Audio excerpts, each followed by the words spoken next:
তার পুরো জীবনটা ছিল পরীক্ষাময় জীবন। আর এই প্রতিটা পরীক্ষায় আমার খালিল ইব্রাহিম সফলতার সাথে উত্তীর্ণ হয়েছে, একটাতেও সে ফেল করে নাই, সবগুলাতে পাস। চিল্লায় বলেন সবগুলাতে, শুধু সিম্পল পাস না, গোল্ডেন এ প্লাস,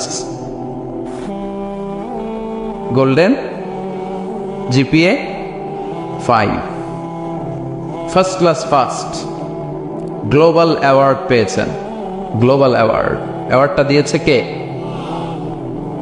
আমরা জানার চেষ্টা করব কি অ্যাওয়ার্ড পেলেন তিনি আল্লাহর কাছে, কি তার এত মহিমা, কি তার জীবনী, biography and life sketching of prophet Abraham. সৈয়দনা ইব্রাহিম আলাইহিস সালামের জীবনে কি ঘটে গেল এই কোরআনের ভেতরে আছে না নাই? রব্বুল আলামিন বলেন, ওয়াইয বিতালা ইব্রাহিম রাব্বুহু বিকালিমাতিন ফাতাম্মাহুন্না ক্বালা ইন্নী জাইলুকা লিন-নাসি ইমামা। আল্লাহ বললেন, ও নবী, স্মরণ করুন সেই সময়ের কথা যখন আমি আমার ইব্রাহিমকে অনেকগুলো বিষয়ে পরীক্ষা করলাম, আর আমার ইব্রাহিম প্রতিটা পরীক্ষায় সফলতার সাথে উত্তীর্ণ হলো। ফলাফল স্বরূপ আমি ইব্রাহিম রে বললাম, ইব্রাহিম তোমারে আমি গোটা বিশ্বের মানুষের নেতা বানাইয়া দিলাম। পরীক্ষার ফলাফলে আল্লাহ কি বললেন? তোমার আমি কি বানাইলাম? নেতা। নেতা হওয়া এত সোজা না। লিডারশিপ কোয়ালিটিটা অনেক গুরুত্বপূর্ণ কোয়ালিটি, এটা চাইলেই পাওয়া যায় না। এটা নিজেকে তিলে তিলে পরীক্ষায় উত্তীর্ণ করে, কষ্টি পাথর দিয়ে যাচাই বাছাই হওয়ার পরে নিজেকে প্রমাণ করে করে নেতা হতে হয়। চিৎকার করে বলেন ঠিক কিনা? আল্লাহ বললেন, আমি আমার খালিলরা খালি পরীক্ষার উপর পরীক্ষা নিলাম। যারে আল্লাহ ভালোবাসে বেশি তার জীবনে পরীক্ষা হয়। বিশ্বনবীরে আল্লাহ বোঝাতে চাইলেন, ও আমার নবী, আপনার জীবনটা পরীক্ষাময়। এত পরীক্ষা দেখে বিচলিত হওয়ার কিছু নাই, টেনশনে পড়ার কিছু নাই, নিরাশ হওয়ার কিছু নাই। আপনার পিতা ইব্রাহিমকেও এরকম অনেকগুলো আমি পরীক্ষা নিয়েছি, আর প্রতিটা পরীক্ষায় আমার ইব্রাহিম খালিল সফলতার সাথে উত্তীর্ণ হয়েছে। আসাদুন নাসি বালাআন আল আম্বিয়া, এই পৃথিবীতে সবচেয়ে বেশি বালা মুসিবত আর পরীক্ষা আসে নবীদের। কাদের? সুম্মাল আমসাল ফাল আমসাল, এরপরে সিদ্দিকিনদের, শুহাদাদের, সলিহিনদের। ইবসালা আর রাজুলু হাসাবা দীনি, ব্যক্তির দিনদারি যত বেশি তার উপর আল্লাহর পরীক্ষা। এজন্য মুমিন পরীক্ষাতে ভয় পায় না, মুমিন কখনো বিচলিত হয় না। মুমিন ভরসা রাখে একজনের উপর। চিল্লায় বলেন চিনি কে? আল্লাহ বললেন, পরীক্ষার পর পাহাড় সম পরীক্ষা দিয়ে আমি আমার খালিল ইব্রাহিমকে যাচাই করেছি। একটা পরীক্ষায় ইব্রাহিম ফেল করে নাই, প্রতিটা পরীক্ষায় পাস। এগুলো বলে বলে বিষ্ণুনবীর আল্লাহ সান্ত্বনা দিচ্ছেন, নবী, ওরা আপনারে গালি দেয় জাদুকর বলে, ওরা আপনারে গালি দেয় গণক বলে, ওরা আপনারে কবি বলে গালি দেয়, ওরা আপনারে পাগল বলে গালি দেয়। একটার পর একটা পরীক্ষায় আপনি জর্জরিত হচ্ছেন। নবী, আপনার পিতা ইব্রাহিম তার চেয়েও বেশি পরীক্ষায় পড়েছে। দুনিয়াতে আমরাও যারা পরীক্ষার শিকার, আমরাও সাইয়েদনা ইব্রাহিমের জীবনী থেকে শিক্ষা নেওয়ার দরকার আছে না নাই? গালি আসবে, মন্দ কথা আসবে, বিপদ আসবে, জেল জরিমানা আসবে, ঝুঁকি আসবে। এই ঝুঁকি আর রিস্কের মধ্য দিয়ে কালিমার দাওয়াতের প্রচারের কাজ করতে হবে। চিল্লা এখন ঠিক কিনা? এটাই মুমিনের বৈশিষ্ট্য। ঝুঁকি, বিপদ, পরীক্ষা, বালা মুসিবত, এগুলো মুমিনের লক ছাড়ে না, পিস ছাড়ে না। কারণ মুমিনরে পছন্দ করে কে? মুমিন খুব ভালো করেই জানে এই বিপদের পরে বিজয় দান করবে কে। রাত্রি যত গভীর হয়, সুবহে সাদিকের সময় কাছে আসতে থাকে, গর্ভবতী নারীর পেটের ব্যথা যত বাড়তে থাকে, নতুন মেহমান দুনিয়ায় আসার সময় ঘনাতে থাকে, তেমনি ইসলামের পক্ষে যারা কথা বলে তাদের উপর বিপদ, ঝুঁকি, অত্যাচার, অনাচার যত বাড়তে থাকে, কালেমার বিজয়ের সময়টাও কাছে আসতে থাকে, কাছে আসতে থাকে। এই নজরানা আমাদেরকে দিতে হবে। পরীক্ষায় আমাদেরকে সাইয়েদনা ইব্রাহিমের মতো উত্তীর্ণ হতে হবে। জালিমরা বেশি দিন থাকতে পারে না, এটা ইতিহাস সাক্ষী। কথা বলেন, যারা জুলুম করে তাদের জন্য তো সাহায্য নাই, যারা মাজলুম তাদের জন্য সাহায্য। বদরের প্রান্তরে 313 জন মাত্র দরিদ্র, গরিব, মাজলুম সাহাবী, তাদের জন্য আকাশ থেকে ফেরেশতা দিয়ে নুসরাত সাহায্য করেছে কে? তার মানে মাজলুম আল্লাহর পক্ষে আর জালিমের বিপক্ষে, ঠিক কিনা? জালিমের জন্য কোনো সাহায্য নাই, বরং দুনিয়ায় যারা জুলুম করে তাদের ক্ষমতা বেশি দিন থাকে না। ফেরাউন বেশি দিন থাকে নাই, থাকছে? নমরুদ বেশি দিন থাকে নাই, থাকছে? থাকতে পারে।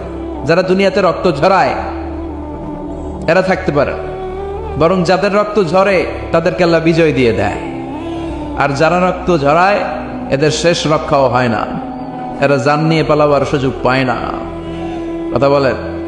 এজন্য পরীক্ষা আসলে মুমিন ভয় পাবে। মুমিনের হৃদয়ে ভয় আছে কার? চিল্লায় বলেন। আল্লাহর ভয় নিয়ে থাকতে হবে। সাইয়েদনা ইব্রাহিমকে একটার পর একটা পরীক্ষায় আল্লাহ ফেলেছেন, একটার পর একটা পরীক্ষায় আল্লাহ ফেলেছেন, কিন্তু এই পরীক্ষায় তিনি গোল্ডেন এ প্লাস। সুবহানাল্লাহ পড়েন। রব্বুল আলামিন বলেন, ওয়াইয বিতালা ইব্রাহিমা রাব্বুহু বিকালিমাতিন ফাআতাম্মাহুন্না ক্বালা ইন্নী জাঈলুকা লিন-নাসি ইমামা। ও খলিল, একটার পর একটা পরীক্ষা আমি তোমার জীবনে নিয়েছি। বিশ্বনবীরে বললেন, আমার ইব্রাহিমের উপর একটার পর একটা পরীক্ষা আমি নিয়েছি, ইব্রাহিম প্রতিটা পরীক্ষায় পাস। আর খুশি হয়ে আমি বললাম, ইব্রাহিম আমি তোমার নেতা বানিয়ে দিলাম। আল্লাহ put Sayyidina Ibrahim in some tests and trials, and Sayyidina Ibrahim successfully overcome all the tests. Allah said, Ibrahim, I'm gonna make you the leader. Ibrahim আমি তোর লিডার বানাই দেব, এই ফলাফল স্বরূপ তোমার আমি গোটা বিশ্বের নেতা বানাই দিব। I'm gonna make you the leader. এজন্য সাইয়েদনা ইব্রাহিমকে নেতা বানাই দিলেন কে? একটার পর একটা পরীক্ষা তিনি দিয়েছেন। একটাও সাধারণ পরীক্ষা ছিল না, সব ভয়ঙ্কর পরীক্ষা। পরীক্ষাগুলো ছিল অগ্নি পরীক্ষা। পরীক্ষা নাম্বার 1 ইলকাউহু ফিন্নার, আগুনের পরীক্ষা। নমরুদ বলে, ইব্রাহিম ঈমান ত্যাগ করো, না হলে আগুনে ফেলবো। কোথায় ফেলবো? সাইয়েদনা ইব্রাহিম বলে, আমার জীবন যাবে কিন্তু ঈমান যাবে। ঈমানের পথে অবিচল থেকে আমার মরণ যেন হয়। তোমারই কাছে মিনতি আমার, তোমারই কাছে মিনতি আমার, মহামহিম দয়াময়। ঈমানের পথে অবিচল থেকে আমার মরণ যেন। পড়ে না আমিন? নমরুদ বলে, ইব্রাহিম ঈমান ছাড়ো, তা না হলে আগুনে ফেলবো। ইব্রাহিম বলে, জীবন যাবে কিন্তু ঈমান যাবে। তার মানে পরীক্ষায় পাস, আগুনে ফেলে দেয়া হলো। ঈমান হারা করতে পারে নাই নমরুদ। তার মানে আগুনের পরীক্ষা হলে কি ফেল না পাস? পরীক্ষা নাম্বার 1। পরীক্ষা নাম্বার 2 আল্লাহ বললেন, ইব্রাহিম কলিজার টুকরা সন্তান ইসমাইলকে আর প্রিয়তমা স্ত্রী হাজারকে মক্কার দদু প্রান্তরে রেখে আসো, যেখানে কোনো মানুষ নাই, কোনো পাখি নাই, কোনো প্রাণী নাই, কোনো খাওয়ার পানীয় নাই, কেউ নাই, জনমানব শূন্য এলাকার মধ্যে। ফ্যামিলির সবাইকে রেখে আসো, ইসমাইলরেও রেখে আসো, হাজারকেও রেখে আসো। কোনো টু শব্দ করলেন না।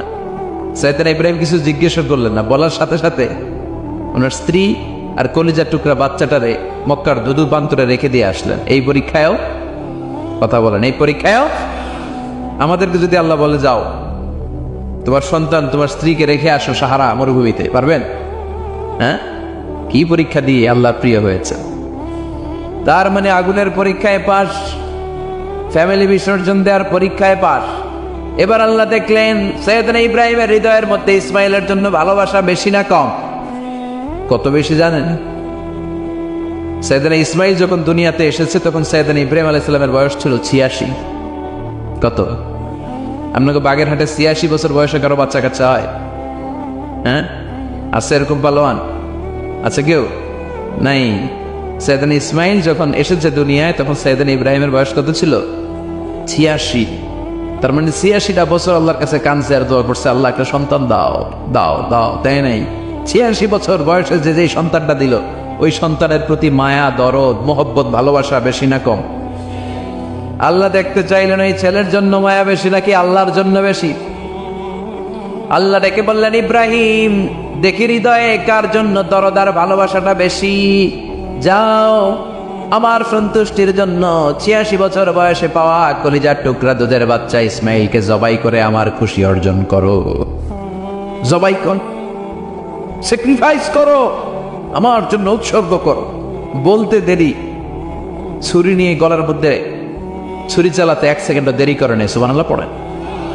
তার মানে এই পরীক্ষায়ও আল্লাহ বললেন কাদ সাদ্দাকতার রুইয়া ইন্না কাযালিকা নাজজিল মুহসিনিন। ইব্রাহিম, ছুরি আর চালায়ও না। ইসমাইলকে মারা আমার উদ্দেশ্য না, তোমার হৃদয়টা দেখা উদ্দেশ্য।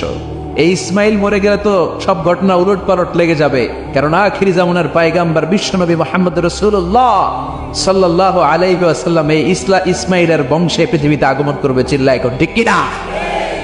ইসমাইলকে বাঁচিয়ে রাখা আল্লাহর জন্য ওয়াজিব, আল্লাহ নিজের জন্য এটাকে আবশ্যক করেছেন। সুবহানাল্লাহ পড়েন। ইমাজিন কি স্যাক্রিফাইস তিনি করেছেন। প্রতিটা পরীক্ষায় পাস। পরীক্ষা নাম্বার 4 আল্লাহ বললেন ইব্রাহিম আগুনের পরীক্ষায় পাশ করলাম, পরিবার বিসর্জনের পরীক্ষায় পাশ করলা, সন্তান বিসর্জনের পরীক্ষায় পাশ করলা, এখন তোমার আমি একটা গুরু দায়িত্ব দেব রে ইব্রাহিম। অনেক বড় দায়িত্ব, পারবা কিনা বলো? সাইয়েদনা ইব্রাহিম বলে লাব্বাইক। সুবহানাল্লাহ পড়ে। কি দায়িত্ব আল্লাহ? তোমারে আমি হজ প্রোগ্রামের এমডি বানাই দিলাম, ম্যানেজিং ডাইরেক্টর অফ হজ প্রোগ্রাম। হজের এমডি, তুমি হজের কাফেলা করো, তুমি হজের বন্দোবস্ত করো, দেখি এইটাতে তুমি কতটুকু সাকসেসফুল হতে পারো। সুবহানাল্লাহ পড়েন। সাইয়েদনা ইব্রাহিম বললেন আল্লাহ কি কি করতে হবে খালি কন। আল্লাহ বলল প্রথমে আমার ঘর বানাও, কারণ হজ করতে হলে আল্লাহর ঘরের দরকার আছে না নাই? وَإِذْ يَرْفَعُ إِبْرَاهِيمُ الْقَوَاعِدَ مِنَ الْبَيْتِ وَإِسْمَاعِيلُ رَبَّنَا تَقَبَّلْ مِنَّا إِنَّكَ أَنْتَ السَّمِيعُ الْعَلِيمُ। সুবহানাল্লাহ পড়েন। সাইয়েদনা ইব্রাহিম, সাইয়েদনা ইসমাইল বাপ বেটা মিলে কাবা ঘর বানাতে শুরু করলো। পাথর কেটে কাবা ঘর বানাতে শুরু করলো। একের পর এক পাথরের সাথে পাথর জোড়া লাগিয়ে আল্লাহর প্রথম ঘর আউয়ালু বাইতি উদিআ লিন-নাস লাল্লাযী বিবাক্কাতা মুবারাকা, পৃথিবীর প্রথম ঘরটা তিনি পুনর্নির্মাণ করতে শুরু করলেন। ঘর বানানো শেষ। এবার আল্লাহ বললেন ঘরটারে ঝাড়ু দাও। কি দাও? জোরে কোন কি দাও? আল্লাহর ঘর ঝাড়ু দেওয়া অনেক সওয়াবের কাজ। দিছেন কেউ কোনোদিন? নাকি খালি মুয়াজ্জিন হুজুরের দমকান? হ্যাঁ, ঝাড়ু দেন নাই কেন? ওই বেটা খাদেম ঝাড়ু দিলি না কেন? এরকম ডাকাইত আছে না নাই? খালি মুয়াজ্জিনের দোষ, খালি খাদেমের দোষ। মসজিদের খাদেম আমরা সবাই। আপনি হতে পারেন সেক্রেটারি, হতে পারেন সভাপতি, হতে পারেন মেম্বার অফ দ্য পার্লামেন্ট, সব লোকগুলো আল্লাহর মসজিদের খাদেম। চিল্লায় বলেন ঠিক কিনা? আপনি ঝাড়ু দেন একবার, আপনি মসজিদে শোনো আমারে মুনাজাত, শোনো শোনো ইয়া ইলাহি আমারে মুনাজাত, শোনো আমারে মুনাজাত। পড়েন আমি। এবার বাপ বেটা মিলে ঝাড়ু দিতে শুরু করলেন। আল্লাহ বললেন তাহেরা বাইতিয়া লিত-তাইফিনা ওয়াল আকিফিনা ওয়ার রুকআইস সুজুদ। ইব্রাহিম ইসমাইল বাপ বেটা মিলে কাবা ঘর ঝাড়ু দাও। ঝাড়ু দিলেন। তাহলে কাবা ঘর বানানো শেষ, ঝাড়ু দাও। এবার আল্লাহ বললেন হজের আজান দাও। কি দাও? وَأَذِّنْ فِي النَّاسِ بِالْحَجِّ يَأْتُوكَ رِجَالًا وَعَلَى كُلِّ ضَامِرٍ يَأْتِينَ مِنْ كُلِّ فَجٍّ عَمِيقٍ। সুবহানাল্লাহ পড়েন। وَأَذِّنْ فِي النَّاسِ بِالْحَجِّ। ইব্রাহিম কাবা ঘর বানালাম, ঘরটারে ঝাড়ু দিয়ে তাওয়াফকারী, রুকুকারী, সিজদাকারী, ইতিকাফকারীদের জন্য পরিচ্ছন্ন করলা। এবার হজের জন্য আজান দাও। হজ যে করা লাগবে একটা ঘোষণা দাও। সাইয়েদনা ইব্রাহিম বলে আল্লাহ এমন জায়গায় ঘর বানাতে বললেন এখানে মানুষ নাই, প্রাণী নাই, কেউ নাই, কাউরে দেখা যায় না। কার সামনে হজের ঘোষণা দেব, হজের আজান দেব? কাউরে তো আমি দেখি না। আল্লাহ বললেন ইব্রাহিম তুমি একটা বড় পাথরের উপরে দাঁড়িয়ে হজের ঘোষণা দাও। দুনিয়ায় অবস্থিত সবগুলো মানুষের কানের মধ্যে ওই আজানের ঘোষণা আমি আল্লাহ পৌঁছে দেব। উনি দাঁড়িয়ে আজান দিলেন, ইয়া আইয়ুহান নাস ইত্তাখাযাল্লাহু বাইতান লিল হজ। আল্লাহ হজের জন্য একটা ঘর বানিয়েছেন, আসো আসো, তাদের সামর্থ্য আছে এসে হজ করে যাও। তখন পৃথিবীতে যত লোক ছিল প্রতিটা মানুষের কানের ভেতরে আল্লাহ আজানের ধ্বনি পৌঁছে দিয়েছে। আমরা যারা ছিলাম না, আমরা ওই সময় ছিলাম, কয়েছিলেন আলামুল আরওয়াহে, রুহের জগতে।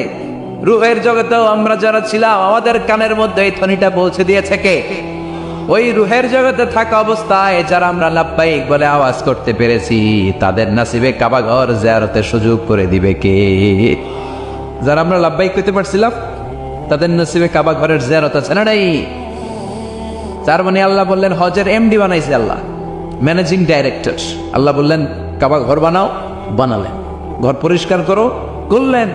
আজান দাও, আজান দিলেন। তার মানে হজ প্রোগ্রামের যে দায়িত্ব, এই পরীক্ষায়ও, কথা বোঝে নাই মনে হয়, হজ প্রোগ্রামের দায়িত্ব এটাতেও পাস।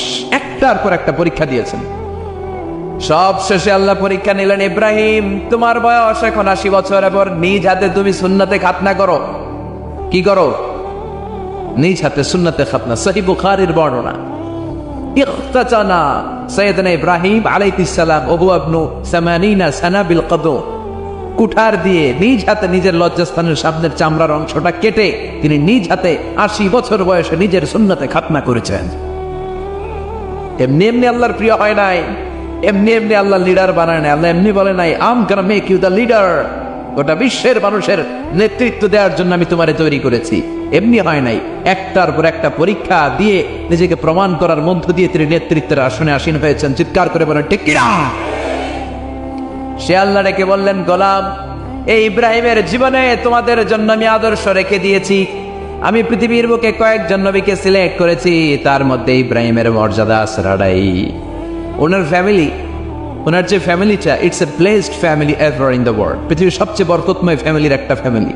এই ফ্যামিলি যেখানেই হাত লাগাইছে ওইটা বরকত হয়ে গেছে, যেটা ধরছে মাটি সোনা হয়ে গেছে।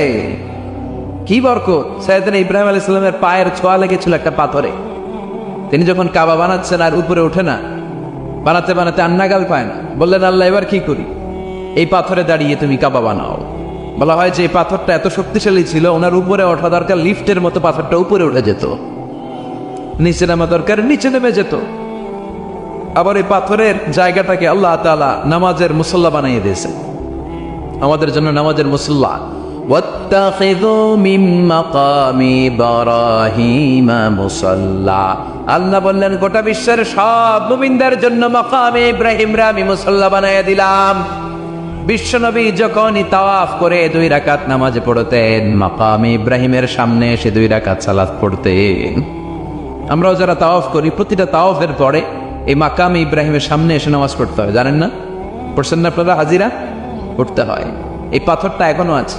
দেখেন, ওনার স্মৃতিকে চির অম্লান করার জন্য, সাইয়েদনা ইব্রাহিমের শিক্ষাকে চিরস্মরণীয় করে রাখার জন্য ওনার ফুটপ্রিন্ট, পায়ের ছাপ যে পাথরে লেগেছে, এই পাথরটাকে কাবা ঘরের একেবারে পাশে 11 মিটার উঁচু একটা ছোট্ট গ্লাস ফিটিং করা, ডিজাইন করা মিনারার ভেতরে ওইখানে স্থাপন করা। যারা তাওয়াফ করে ওইটার পাশ দিয়ে তাওয়াফ করতে হয়, আর তাওয়াফ শেষ হলে ওইটার সামনে 2 রাকাত নামাজ পড়তে হয়। বরকত আছে না নাই? ওনার পা লাগছে, এই জায়গা হয়ে গেছে মুসল্লা। এবার ওনার ছেলের পা লাগছে মরুভূমিতে, ওইটা হয়ে গেছে জমজমের কূপ।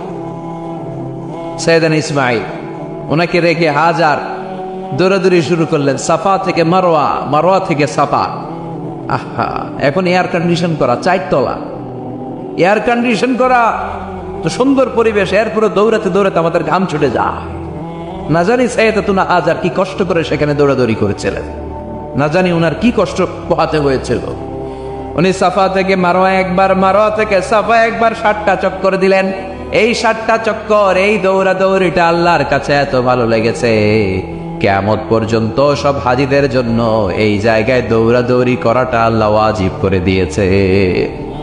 এটা না করলে আপনার হজই হবে না, এখানে দৌড়াদৌড়ি করা ওয়াজিব। দেখেন ওনার ওয়াইফের কাজ কত বরকতময়, উনি দৌড়াদৌড়ি করছেন, এখন আমাদের হজে যে দৌড়াদৌড়ি করা লাগে। সুবহানাল্লাহ পড়বেন না? সাইয়েদনা ইসমাঈল আলাইহিস সালামকে মরুভূমির মধ্যে রেখে উনি দৌড়াদৌড়ি করলেন, পানি নাই, পানির অভাব, দৌড়ে আসলেন। এসে দেখে সাইয়েদনা ইসমাঈল আলাইহিস সালামের পায়ের ধাক্কায় জমজমের পানি বেরোতে শুরু করছে, কল কল কল কল করে আওয়াজ। সাইয়েদনা ইব্রাহিম, ইসমাঈল, হাজার এরা আরবি ভাষা জানতেন না, এরা সুরিয়ানি ভাষার মানুষ ছিলেন। কোন ভাষার? সুরিয়ানি ভাষা। তো পানি দেখে হাজার খুব অবাক, কিরে এত সুন্দর পানি, এই পানি তো মরুভূমির বালিতে লেগে সব শুকিয়ে যাবে।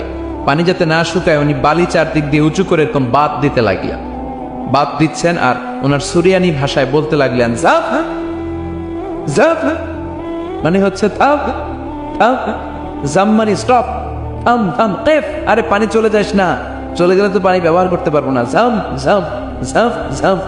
ওনার মুখনিসৃত এই জাম জাম শব্দ দুইটা আল্লাহর এত ভালো লাগলো, কিয়ামত পর্যন্ত এই কুয়ার নাম আল্লাহ জামজামের কুয়া বানাই দিলেন। এটার নাম বিহিরু জামজাম। বিষ্ণু বললেন মা উ জামজাম লিমা শুরিবা লাহু, এই জমজমের পানির এত বরকত, যেই রোগের নিয়ত করে এই পানি খাবেন ওই রোগ থেকে শেফা দিবে কে? আবার বিষ্ণু বললেন ইন্নাহা শিফ তুআমু তুআমিন শিফাউ সুকমান ইন্নাহা মুবারাকা, এই জমজমের পানি গোটা বিশ্বের সব পানির মধ্য থেকে সব চাইতে বরকতের পানি। এই পানির মধ্যে রোগের জন্য চিকিৎসা আছে, মানুষের ক্ষুধা লাগলে এটার ভেতরে খাবারের উপাদান আছে। পৃথিবীর সব পানি শুধু তৃষ্ণা নিবারণ করে, শুধু জমজমের পানি তৃষ্ণাও নিবারণ করে, ক্ষুধাও নিবারণ করে। জাপানের কিছু জিওলজিস্ট ভূতত্ত্ববিদ গবেষণা করে পেয়েছে এই পানির মধ্যে ফুড সাপ্লিমেন্টারি আছে, মানে খাদ্যের পরিপূরক। কিছু না খাই এই পানি খাইলে ক্ষুধা নিবারণ হয়ে যায়। আবার বিশ্বনবীকে যখন সিনা চাক করা হবে, মেরাজ রজনীতে সাইয়েদনা জিব্রাইল বিশ্বনবীর গলা থেকে নাভি পর্যন্ত পুরোটা কেটে হৃদয়টা বের করে এই জামজামের পানি দিয়ে ধৌত করেছিলেন। তার মানে এই ফ্যামিলি যেইখানে হাত লাগাইছে ওইখানে বরকত আছে না নাই? যেখানে হাত ওইখানে বরকত। বাবা পা লাগাইছে মাকাম ইব্রাহিম, ছেলে পা লাগাইছে জামজামের কুয়া, হাজার দরদরি করেছে আস-সা'য়ু বাইনা সাফা ওয়াল মারওয়া, হজের মধ্যে ওয়াজিব করে দিয়েছে কে? আবার আল্লাহ বললেন ওয়াজআলনা ফি যুররিয়াতিহিন নুবুওয়াতা ওয়াল কিতাব, আমি খুশি হয়ে এই ইব্রাহিমের বংশের মধ্যে নবুয়ত দিয়েছি, আবার কিতাবও দিয়েছি। সুবহানাল্লাহ বলেন। তিনি নবুয়ত দিয়েছেন। পৃথিবীতে যত নবী আসছে সব সাইয়েদনা ইব্রাহিমের নাতিপুতি। সব কি বিশ্বাস হয় না? এই পৃথিবীতে যত পয়গম্বর এসেছেন তার 99.99% নবীরাই ওনার ছেলে আর নাতিপুতি। চিল্লায় পড়েন আল্লাহু আকবার। এজন্য ওনারে বলা হয় আবুল আম্বিয়া, father of the all prophets, সব নবীদের বাবা। ওনার বয়স যখন 86 তখন আল্লাহ সাইয়েদনা ইসমাইলকে দিলেন। বয়স যখন 100 তখন সাইয়েদনা ইসহাক আলাইহিস সালামকে আল্লাহ দিলেন। এইদিকে ইসমাইল, এদিকে সবাই বলেন এদিকে, এদিকে সবাই বলেন এটা এটা ইসহাক। পৃথিবীতে যত নবী এসেছে সব ইসহাকের চ্যানেলে এসেছে। এই সাইয়েদনা ইসহাক আলাইহিস সালামের চ্যানেলে এসেছে। সাইয়েদনা ইসমাইলের চ্যানেলে নবী নাই, কোনো নবী নাই, নবী ছাড়া চ্যানেল। আর এখানে যত হাজার হাজার লক্ষাধিক নবী এসেছে সব নবী ইসহাক আলাইহিস সালামের চ্যানেলে যারা এসেছে সব নবীরা অন্যান্যদেরকে বলে যাইতো, তার উম্মতকে বলে যেত যে সবশেষে একজন নবী আসবে, তিনি হবেন সর্বশ্রেষ্ঠ নবী, তিনি হবেন সর্বশ্রেষ্ঠ নবী। তো এদের এই চ্যানেলে এত নবী, এরা ভাবছে ওই সর্বশেষ নবীটাও এদিক দিয়েই আসবে। কিন্তু আল্লাহ হাজার হাজার লক্ষ নবী এই চ্যানেলে পাঠালেন, কিন্তু সর্বশেষ নবীটা এখানে পাঠালেন না। সর্বশেষ চ্যানেলের নবীটা আল্লাহ এই চ্যানেলে পাঠায় দিলেন। সর্বশেষ নবীটা সাইয়েদনা ইসমাইলের চ্যানেলে এসেছে। এজন্য ওরা হচ্ছে বানি ইসরাইল আর আমরা হচ্ছে বানি ইসমাইল। সুবহানাল্লাহ পড়বেন না? ওনার ধর্ম, ওনার চেইন থেকে ইহুদিবাদ, খ্রিস্টবাদ, ইসলাম, এই 3 ধর্মের জন্য। ইহুদিবাদও আল্লাহর দেয়া ধর্ম, খ্রিস্টবাদও আল্লাহর দেয়া ধর্ম, কিন্তু আল্লাহর দেয়া শরীয়তের উপর ওরা অবশিষ্ট থাকে নাই, থেকেছে শুধু ইসলাম, ঠিক কিনা? এজন্য আমরা প্রত্যেক নামাজে পড়ি গায়রিল মাগদুবি আলাইহিম ওয়ালাদ-দাল্লিন, ও আল্লাহ গায়রিল মাগদুব, যাদের উপর তোমার রাগ ক্রোধ তাদের পথ আমরা চাই না, ওরা হলো ইহুদিরা। ওয়ালাদ-দাল্লিন, আর যারা ভ্রষ্ট তাদের পথও চাই না, এরা হলো নাসারারা। 3 ধর্মের গোড়া সাইয়েদনা ইব্রাহিমের সাথে লেগেছে। এজন্য এই 3 ধর্মকে একসাথে বলে কম্পারেটিভ রিলিজিয়ন, তুলনামূলক ধর্মতত্ত্বের ভাষায় অ্যাব্রাহামেটিক ফেইথ। কি বলে? অ্যাব্রাহামেটিক ফেইথ বলে। এজন্য ওনাকে বলা হয় আবুল আম্বিয়া। সব নবীরা এই চ্যানেলে এসেছে। পিছে এমন নীলাভ হয়েছে, দেখো মনে হয় মারা যাবে। কি করা যাবে? তোমরা কি কোনো রুকিয়া ঝাড়ফুঁক জানো? উনি বললেন জানি। তাহলে আসো একটু ঝাড়ফুঁক করো। উনি বলল শর্ত আছে, আমাদেরকে ছাগল দিতে হবে, 1 পাল ছাগল। আরেক বর্ণনায় এসেছে 30টারও অধিক ছাগল। সবাই বলল আমাদের নেতা, এর যদি কিছু হয়ে যায় আমরা নেতৃত্ব শূন্য হয়ে যাব, ছাগল লাগুক আর উট লাগুক, তুমি আসো। বাড়ি বাড়ি যে ছাগল এনে, ছাগল রেডি, সাইয়েদনা আবু সাঈদ আল খুদরি রাদিয়াল্লাহু তাআলা আনহু পড়তে আরম্ভ করলেন, আলহামদুলিল্লাহি রাব্বিল আলামিন আর-রাহমানির রাহিম মালিকি ইয়াউমিদ্দিন ইয়্যাকা না'বুদু ওয়া ইয়্যাকা নাস্তাঈন اهدنا الصراط المستقيم صراط الذين أنعمت عليهم غير المغضوب عليهم ولا الضالين পড়েন আমিন। উনি এটা পড়ে ফু দিলেন। ফু দিতে দেরি মুহূর্তের মধ্যে সোয়া লোকটা বসে গিয়েছে।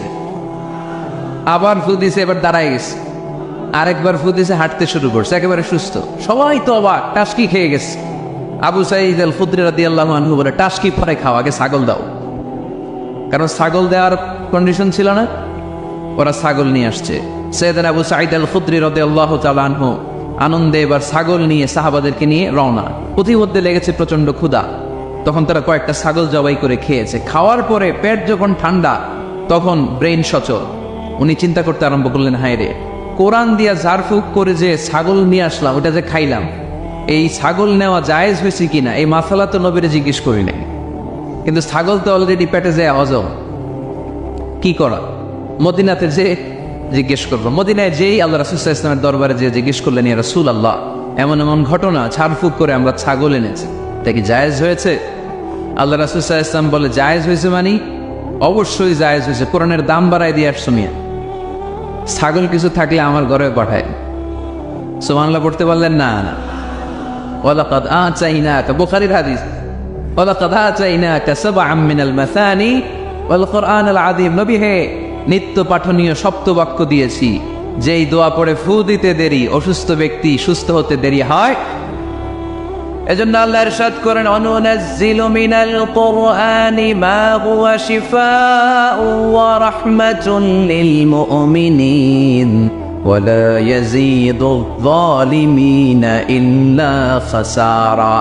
এই কোরআনকে আমি শিফা হিসেবে নাজিল করলাম, এই কোরআনকে আমি রহমত হিসেবে নাজিল করলাম, এই কোরআনকে আমি তোমাদের জন্য হেদায়েত হিসেবে নাজিল করলাম। তোমাদের কোরআন রহমত এনে দিবে, বরকত এনে দিবে, শিফা এনে দিবে, কিন্তু জালেমদেরকে কিছু এনে দিবে না। ঠিক কি না? ওয়ালা ইয়াজিদিল যালিমিনা ইল্লা খাসারা। জালিমদের অকল্যাণ করবে, জালিমদের কল্যাণ নাই এই কোরআনে। জালিম যদি হেদায়েতের নিয়তে কোরআন পড়ে তাহলে কল্যাণ পাবে, তা না হলে কল্যাণ পাবে না। তো এখন থেকে আমরা যদি অসুস্থ হয়ে যাই, যেই সূরাটা পড়ে আমরা ঝাড়ফুঁক করবো, সূরাটার নাম আরো জোরে বলেন, ফাতিহা। এই সূরাটা কোরআনের ধারাক্রম অনুসারে 1 নম্বর সূরা, নাম্বার 1। কয় নাম্বার? 1 নম্বর। এই সূরাটা মক্কাতুল মুকাররমায় নাজিল হয়েছে, তাই এটি মাক্কি সূরা। কি সূরা? মাক্কি সূরা। এই সূরার আয়াত সংখ্যা 7টি। কয়টি? এবার আমি প্রশ্ন করব, আপনারা উত্তর করবেন আওয়াজ করে। সূরার নাম, ক্রমিক নাম্বার, আয়াত সংখ্যা। সূরাটা মাদানী। কি সূরা? মনে থাকবে তো? আসলে প্রতিদিন এই সূরাটা পড়ি, এই সূরাটার তাৎপর্য কি, মর্মবাণী কি আমাদের জানার দরকার আছে না? কিন্তু আমরা অনেকেই জানি না। জানি আরব বিশ্বে দেখবেন, ওনারা যখন তারাবির সালাত পড়ে, আযাবের আয়াত আসলে কাঁদে। পাকুন্দিয়ায় আপনারা কাঁদেন? জান্নাতের আয়াত আসলে দরাজ গলায় তেলাওয়াত করে। আপনারা কি করেন? আমরা করি না। কারণ ওনারা কি পড়ছেন সেটা তাৎপর্য আর মর্মবাণী ওনারা অনুভব করছেন। গত বছরের আগের বছর না, গত বছর আমি হজে শাইখ আব্দুর রহমান আসুদাইসির পেছনে নামাজ পড়লাম। উনি যখন সূরা কুরাইশ তেলাওয়াত করছেন, ফালিয়াবুদু রাব্ব হাযাল বাইত, এটা বলে তিনি কেঁদে দিলেন। কারণ উনি অর্থ বুঝতে পেরেছেন। আয়াতের অর্থ ফালিয়াবুদু রাব্ব হাযাল বাইত, এই কাবা ঘরের মালিক আল্লাহর ইবাদত করো, এই ঘরের রবের ইবাদত করো। আর ওই ঘরের সামনে দাঁড়িয়ে উনি ইমাম, উনি ওই ঘরের সামনেই দাঁড়ানো আর পড়তেছে এই ঘরের রবের ইবাদত করো। এটা যখন অনুভব করলেন, উনি আর নিজেকে ধরে রাখতে পারলেন না, উনি কান্না জুড়ে দিলেন। উনার পেছনে আমরাও কাঁদতে লাগলাম। কারণ ইমাম যেদিকে মুসল্লিও সেদিকে। উনিও কাঁদে, আমরাও কাঁদি, কারণ অর্থ বুঝতেছি তো। আবার জান্নাতের আয়াত আসলে এমন সুরের ঝংকার তুলে তিনি তেলাওয়াত করে, মনে হচ্ছে যেন এখনই উপর থেকে রহমত নাজিল হচ্ছে, ঠিক কিনা? কিন্তু আমরা যখন তারাবির সালাত পড়ি, আমাদের কখন যে আযাবের আয়াত গেল, কখন যে জান্নাত গেল, আর কোন দিক দিয়ে জাহান্নাম গেল, কোন দিক দিয়ে ইউসুফ নবীর কাহিনী গেল, কোন দিক দিয়ে আমার নবীর ঘটনা গেল, কিছু টের পাই। শুধু আমরাই টের পাই না এমনটা না, যিনি পড়াচ্ছে উনিও টের পায়, ঠিক কিনা? এজন্য আমাদের চোখ দিয়ে দাঁড় দাঁড় করে পানি নামে না, আমরা অশ্রুসিক্ত হই না। জান্নাতের আয়াত আসলে আমাদের মজা লাগে না, কোরআনটারে মজা লাগাইতে হবে, ঠিক কিনা? বুঝতে হবে মাতৃভাষায়। স্মার্টফোন ইউজ করেন কারা কারা দেখি? ওরে আল্লাহ, সবাই স্মার্ট তো দেখি, এত স্মার্ট মানুষ এখানে থাকে। তো এই স্মার্টফোনের ভেতরে কিন্তু কোরআনের অ্যাপস ডাউনলোড করা যায়। কোরআনের অ্যাপস ডাউনলোড করবেন, করে আপনি পড়বেন, যা বলার আল্লাহ সব বলে দিয়েছে, নতুন করে আর কিছু বলবে না। বলবে এই কোরআন শুরু হয়েছে বিসমিল্লাহির রহমানির রহিম দিয়ে, বা দিয়ে, আর শেষ হয়েছে যে সূরা দিয়ে, সূরাটার নাম সূরাতুন নাস। ওই সূরার শেষ আয়াতটি এরকম, মিনাল জিন্নাতি ওয়ান নাস, শেষে সিন। বা আর সিন মিলালে কি হয়? বাস। এবার বাসে চড়ে কিশোরগঞ্জ সহ যাবেন? এই বাস কি ওই বাস? না, এই বাস মানে যথেষ্ট, বাস মানে এনাফ, সাফিসিয়েন্ট। মাঝে মাঝে এরকম হয়, আমরা খাচ্ছি, আমাদের পাতে খাইতে পারি না, আরো তুলে দেয়, কারণ হুজুর একদিন পাইছে, খাওয়াই আজকে মাইরা ফেলবে। তো আমরা বলি বাস বাস, আর লাগবে না ভাই, আর পারছি না, বাস মানে যথেষ্ট আমার জন্য। তো আল্লাহ বুঝাতে চাইলেন 30 পারায় যা দিয়ে দিছি হেদায়েতের জন্য, বাস যথেষ্ট, নতুন করে কোনো কথার দরকার নাই। চিল্লায় বলেন ঠিক কিনা? It's a problem solving methodology, it's not a problem creating methodology. কোরআন কখনো প্যাচ লাগায় না, প্যাচ খোলে। এই যে সুতা দিয়ে বাঁধতে গেলে অনেক সময় প্যাচ লেগে যায় না, এটার কি বলেন আপনারা? গিট্টু। এই কোরআন কি গিট্টু লাগায় নাকি গিট্টু খোলে? সমস্যা তৈরি করে না সমাধান এনে দেয়? সমাধান চাও যদি জীবনে মরণে, ফিরে যাও খোঁজে নাও, চোখ রাখো কোরআনে, ঠিক কিনা? পড়েন সবাই, সমাধান চাও যদি জীবনে মরণে, ফিরে যাও খোঁজে নাও, চোখ রাখো কোরআনে। If you want the solution this দুনিয়া এন্ড আখিরা, go back, have a look to the holy কোরআনে। তাই না? সমাধান যদি চাই, চোখ রাখতে হবে কোথায়? নাকি এটিএন বাংলার পর্দায় আসিতেছে আগামী শুক্রবার, ওই পর্দায়, রঙিন পর্দায়, রূপালী পর্দায়? যেই বইয়ের দিকে চোখ রাখতে হবে, বইটার নাম কোরআন। কোরআন, প্রিফেস অফ দ্য বুক, মানব সমস্যার সমাধান, সব কিছুর সমাধান এই সূরার ভেতরে দিয়ে দিয়েছে কে? এজন্য নতুন করে আল্লাহ কিছু বলবে না। পাকন্দিয়ার ভাইয়েরা, এই মোবাইলের ভেতরে কোরআনের অ্যাপস ঢুকাবো আজকে আমরা, আজকেই, কালকে না। যাই লোকজন দৌড়ে এসে বলে হুজুর কোরআনের কথা শুনে পরিবর্তন হয়েছে, আমি আপনার কোরআন ক্লাসের ছাত্র। ওই দিন এয়ারপোর্টে পুরো ফ্যামিলি, বাবা মা ভাই বোন ছেলে পেলে এসে বলে আমাদের পুরো ফ্যামিলিটা আপনার তাফসীর ক্লাসের ছাত্রছাত্রী। আলহামদুলিল্লাহ ওয়া শুকরুলিল্লাহ, লা ফাখর, লা ফাখর, কোনো ফখর নাই এতে, শুকরিয়া একজনের, তিনি কে? তাহলে প্রতিদিন কোরআন পড়বেন তো? সূরাটার নাম সবাই বলেন আর জোরে। আয়াত সংখ্যা মাক্কি না মাদানী? প্রথম আয়াতে আল্লাহ বললেন আলহামদুলিল্লাহি, আলহামদুলিল্লাহি, সকল প্রশংসার মালিক কে? তিনি হচ্ছেন রব্বুল আলামিন। হামদুন মানে প্রশংসা, হামদুন মানে কি? আর আলহামদু মানে সব প্রশংসা, সকল প্রশংসা। প্রশংসা হয় সুন্দরের, প্রশংসা হয় আল্লাহর চেয়ে সুন্দর কেউ আছে? ইন্নাল্লাহ জামিল ইউহিব্বুল জামাল, আল্লাহ সুন্দর, সুন্দরকে পছন্দ করে কে?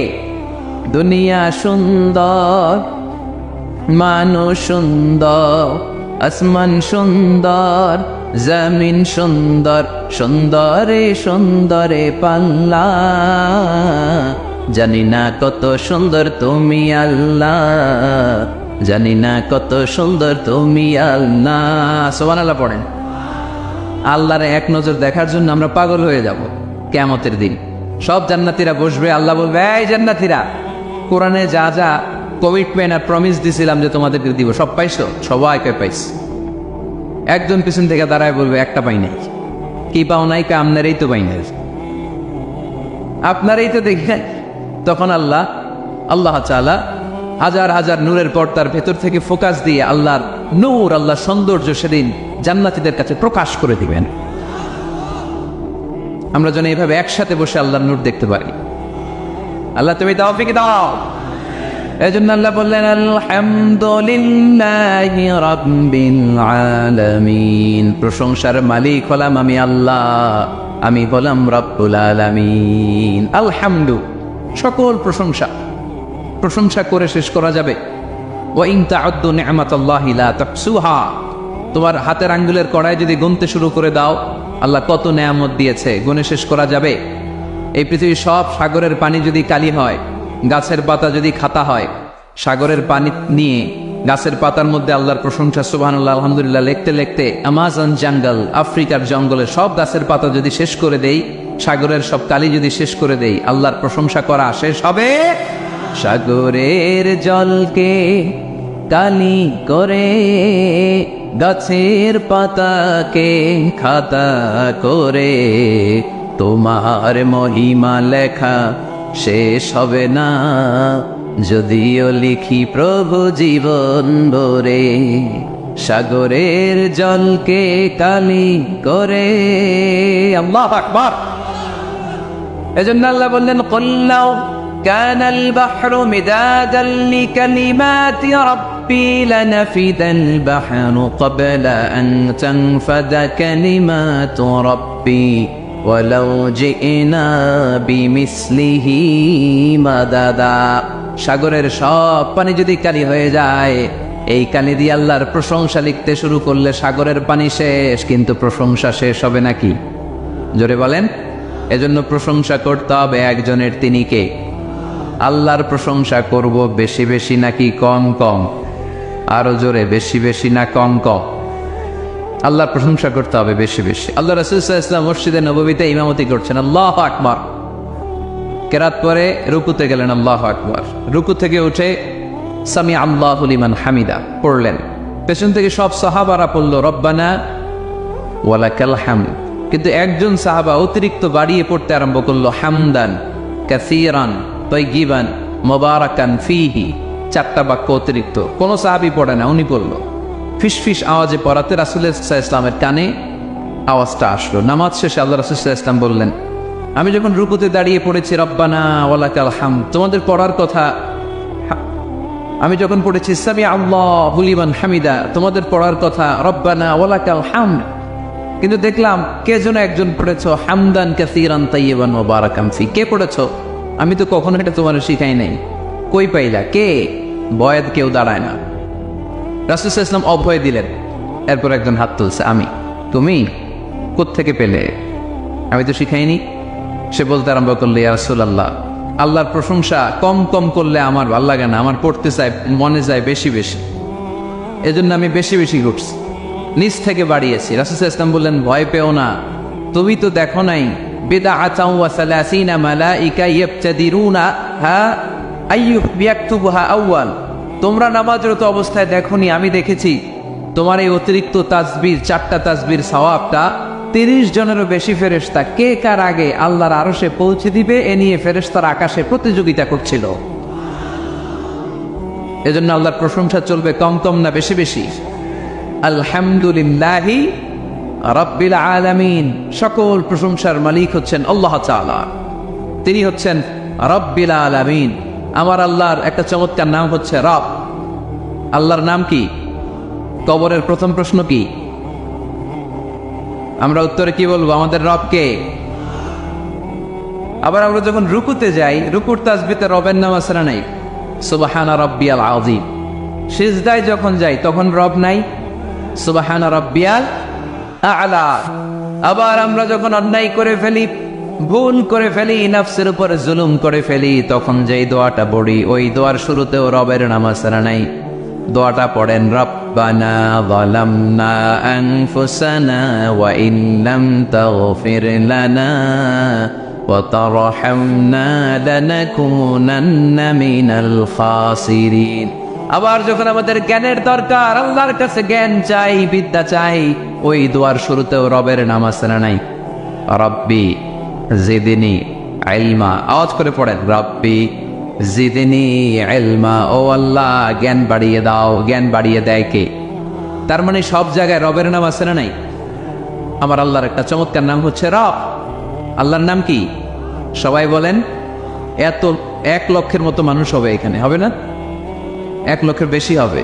তো সবাই যদি আল্লাহর নামটা আওয়াজ করে নিতেন, এরকম আওয়াজ হতো। আল্লাহর নামগুলো খুব ভালোবাসার সহকারে নিবেন। আল্লাহর একটা নাম হচ্ছে রব। চিল্লায় বলেন, কি নাম? রব। রব কাকে বলে? যার যখন যেটা যতটুকু দরকার তাকে তখন সেটা ততটুকু যিনি ফরিয়াদ করার আগেই দিয়ে দেয়, তার নাম রব। আবার খেয়াল করে বুঝেন, যার যখন যেটা যতটুকু দরকার তাকে তখন সেটা ততটুকুই চাওয়ার আগে যিনি দিয়ে দেয়, তার নাম রব। মায়ের পেটের ভেতরে যে আমরা ছিলাম, এখন যত বড় এত বড় হইতেছিলাম না? কতটুকু ছিলেন? হ্যাঁ, একটু। কেউ দেখাইতেছে একটু একটু ছিলা? আরো ছোট হতো ছিল, এতটুক ছিলাম, এতটুকু, আরো ছোট। তোমরা কি ব্যাঙ্গাচি চিনো? ব্যাঙ্গাচি, ব্যাঙ্গের পোনা। বর্ষাকালে পানিতে ব্যাঙ্গের পোনা আসে না? ছোট বাচ্চারা মনে করে এগুলো পোনা মাছ। তোরা বাড়িতে দৌড়ে নিয়ে আসে যে আম্মা মাছ আনছি, মায় দেখা দেয় কোনি, এটা মাছ না ব্যাঙ্গের সাফ, হচ্ছে ব্যাঙ্গের পোনা। এই ব্যাঙ্গের পোনার মতো আমরা ছিলাম, রক্তচোষা জোকের মতো মায়ের জরায়ুর দেয়ালে আমরা লেপ্টে ছিলাম। নুতফা, আলাকা, মুদগা, sperm drop, then the blood clot and finally the little flesh. কিচ্ছু ছিল না আমার। আস্তে আস্তে আল্লাহ আমাকে বড় করলেন। আমার রেসপিরেটরি সিস্টেম চালু হলো, আমার ডাইজেস্টিভ সিস্টেম চালু হলো, আমার কান হলো, আমার নাক হলো, আমার হার্টের 2টা পার্টিশন হলো। তারপর শুরু হলো সিস্টলিক, ডায়াস্টলিক, অলিন্দ নিলয়, ধপ ধপ দম নেওয়া শুরু করলাম। 1 মুহূর্তের জন্য এই দম যদি বন্ধ হয়ে যায়, আমাদেরকে ঠুস বানায় দিবে কে? আরে মানুষ রঙিন ফানুষ, দম ফুরাইলে সব মুখস্থ না? তবু তো ভাই কারোরই নাই একটুখানি, আরে মানুষ রঙিন ফানুষ, রঙিন ফানুষ, আরে মানুষ। ঠিক কিনা? 1 মুহূর্তের জন্য যদি দম বন্ধ হয়ে যায়, আমার কোনো অস্তিত্ব থাকবে না মায়ের পেটের ভেতরে। দুনিয়ার কোনো কবিরাজের কবিরাজি কাজে লাগে নাই, কোনো ডাক্তারের ডাক্তারি কাজে লাগে নাই। এই 9 মাস, এই 10 মাস মায়ের পেটের ভেতরে আমাকে খাবার দিল কে? অক্সিজেনের ব্যবস্থা করে দিল কে? আমার এই নারের সাথে আমার মায়ের জরায়ের একটা কানেকশন ছিল, ওই লাইন দিয়ে আল্লাহ আমারে খাবার দিত। মায়ের পেটে থাকা অবস্থায় আমার যে এরকম খাবার লাগবে, অক্সিজেন লাগবে, এই খাবার আর অক্সিজেন পাওয়ার জন্য তো আমরা অ্যাপ্লিকেশন করছিলাম আল্লাহর কাছে, তাই না? করেন নাই? আপনারাও করেন নাই? তার মানে চাওয়ার আগেই দিয়ে দিছে, ঠিক কি না? এরপর দুনিয়াতে আসার সাথে সাথে দুনিয়ার মানুষেরা ওই নারের কানেকশনটাকে কেটে দেয় নাকি রেখে দেয়? কেটে দেয়। একটা মাত্র খাবারের লাইন, ওই খাবারের লাইন দিয়ে আল্লাহ আমারে খাবার দিলেন, অক্সিজেন দিলেন, পানি দিলেন। দুনিয়া আসার সাথে সাথে দুনিয়ার মানুষেরা কেটে দেয়। কেটে দেওয়া মাত্রই নবজাতক সন্তান ওয়া ওয়া করে কান্না শুরু করে দেয়, ঠিক কিনা? আমরা শুনি ওয়া ওয়া, আসলে সে আল্লাহর কাছে ফরিয়াদ জানায়, কেঁদে কেঁদে বলে, আল্লাহ একটা মাত্র খাবারের লাইন ছিল, ওইটা দিয়া আমার নাভির সাথে মায়ের জরায়ের কানেকশন করে 10 মাস তুমি খাবার দিলা, পানি দিলা, অক্সিজেন দিলা। দেখো দুনিয়ার মানুষ কত নিষ্ঠুর, একটা খাবারের লাইন ওইটাই কেটে দিছে, আমি খাবো কি? আল্লাহ বলে, নো টেনশন, যে আল্লাহ মায়ের পেটের ভেতরে গোপনতম প্রকোষ্ঠে তোরে খাবারের ব্যবস্থা করেছি, ওই আল্লাহ এখনো আছে না নাই? খাবারের লাইন ছিল একটা, ওইটা কেটে দিয়েছে। এখন দুনিয়ার বুকে তোর মায়ের বুকের ভেতরে আমি খাবারের 2টা লাইনের ব্যবস্থা করে দিলাম। চাওয়ার আগে যার যা লাগে যিনি দিতে পারেন তার নাম রব। দুনিয়াতে এসে মায়ের বুকের দুধ খেতে শুরু করলাম। দুধ খাইতে কি দাঁত লাগে? দাঁত লাগে না, দাঁত দেয়ও নাই। বয়স আমার বাড়তে শুরু করলো, সময়ের বিবর্তনে কালের আবর্তমানে আমার বয়স 2, 3, 4। এখন তার দুধ খেলে চলে না, এখন আমার মাছ খেতে হবে, গোশত চিবুতে হবে, আন্টি চুষতে হবে। দাঁতের দরকার আছে না নাই? যখন দাঁতের দরকার ঠিক তখনই দাঁত দিল কে? এই দাঁত সময় মতো পাওয়ার জন্য কারা কারা আপনারা অ্যাপ্লিকেশন করছিলেন? অনলাইন অ্যাপ্লিকেশন করছিলেন যে আল্লাহ বয়স যখন 2, 3 তখন কিন্তু গোশত চাওয়াবো কুরবানির সময়, আমার কিন্তু দাঁত লাগবে, আগে আগে সিরিয়াল দিয়ে রাখলাম, দাঁতটা কিন্তু সময় মতো দিবা। চেয়েছিলাম আমরা, যা যখন যেটা যতটুকু লাগে তাকে তখন সেটা ততটুকু চাওয়ার আগে যিনি দিয়ে দেয় তার নাম কে? আলহামদুলিল্লাহ রাব্বিল, তার নাম রব্বুল আলামিন। চিল্লায় বলতে হবে তার নাম। আরো জোরে কি নাম? কে গড়েছেন আকাশ মাটি অবাক প্রকৃতি, কে দিয়েছেন ঘুমন্ত রাত মিষ্টি প্রভাতী, কে গড়েছেন আকাশ মাটি অবাক প্রকৃতি, কে দিয়েছেন ঘুমন্ত রাত মিষ্টি প্রভাতী, বিশ্ব নিখিলকার ইশারার ক্ষমতার অধীন, বিশ্ব নিখিলকার ইশারার ক্ষমতার অধীন। পড়েন রব্বুল আলামিন, আমাদের রব্বুল আলামিন। পড়েন রব্বুল আলামিন, তিনি যে রব্বুল আলামিন। সুবহানাল্লাহ পড়েন, তিনি হচ্ছেন রব্বুল। এজন্য আল্লাহ বললেন আলহামদুলিল্লাহি রাব্বিল আলামিন, সকল প্রশংসার মালিক আমি এমন আল্লাহ, আমার নাম হলো রব্বুল আলামিন। সুবহানাল্লাহ পড়েন। আপনারা উঠতেছেন কেন? অনেকে ওঠা বসা করতেছেন, অনেক কষ্ট হচ্ছে জানি, প্রচন্ড শীত। তাহলে দোয়া করে শেষ করে দেই না? ওরে আল্লাহ, হয় কি আসর বলবেন না আপনারা? আসরের আজান কয়টায়? 45, আর 8 মিনিট বাকি। এই 8 মিনিটে কেউ উঠতে পারবে না, বসেন। 8 মিনিট পরে একসাথে বিদায় নিব ইনশাল্লাহ। পড়েন, আপনাদের গরম দূর ঠান্ডা দূর করে একটু গরম করে দিচ্ছে আপনাদেরকে। পড়েন আওয়াজ করে, লিল্লাহে তাকবীর, লিল্লাহে তাকবীর, লিল্লাহে তাকবীর, আলহামদুলিল্লাহি রাব্বিল। সকল প্রশংসার মালিক কে? আর তিনি হলেন রাব্বিল আলাম, মানে একটা জগৎ, আলাম আলামিন মানে বহু জগৎ, মাল্টি ডাইমেনশনাল ইউনিভার্সের তিনি মালিক। সাগর জলের যে জগৎ, প্রাণী জগৎ, অদৃশ্য জগৎ, এই সবগুলো জগতের মালিক কে? এরপর আল্লাহ বললেন আমার পরিচয় এখানেই শেষ না, আমি আল্লাহ দয়ার সাগর, আমি আল্লাহ মায়ার সাগর। তিনি কতটা দয়ালু, কতটা মায়াবী পরিচয় দিয়ে বললেন আর রহমানির রহিম। পড়েন আর রহমানির রহিম, আমি দয়ার সাগর, মায়ার সাগর। সবচেয়ে বেশি দয়ালু কে? কার কাছে হাত পেতে দিলে কখনো খালি হাতে কেউ ফেরে না, কেউ ফিরে না খালি হাতে, আল্লাহরে তোর দরবারেতে। পড়েন কেউ ফিরে না